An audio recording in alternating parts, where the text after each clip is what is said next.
إنزاغي يرفع التحدي. الهلال جاهز للرياض رغم الغيابات. أهلا بكم من استوديو صدى.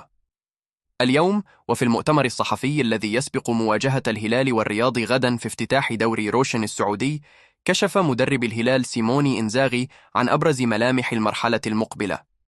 إنزاغي أوضح أن الاتحاد السعودي تلقى خطابا رسميا من نظيره الإيطالي يؤكد إيقاف ثيو هرنانديز مباراة واحدة فقط. وعن المهاجم الجديد نونيز قال إنه لاعب مميز تأقلم بسرعة مع الفريق ويملك القدرة على التسجيل سواء فرديا أو جماعيا، مشيرا إلى أن تراجعه الموسم الماضي كان أمرا طبيعيا. وأكد استمرار البليهي مع الهلال، فيما أوضح أن ملف اللاعبين المواليد أعيد فتحه بعد تجاوز ليوناردو للسن القانوني، وأن الفترة المقبلة ستشهد تقييما لاحتياجات الفريق. وفي خط الهجوم شدد إنزاغي أن الأمر ليس مقلقا، فالهلال يمتلك نونيز والحمدان ورديف، إضافة إلى سالم ومالكم في الأطراف، كما أشاد بناصر الدوسري متمنيا أن يواصل التطور بعد تألقه في كأس العالم.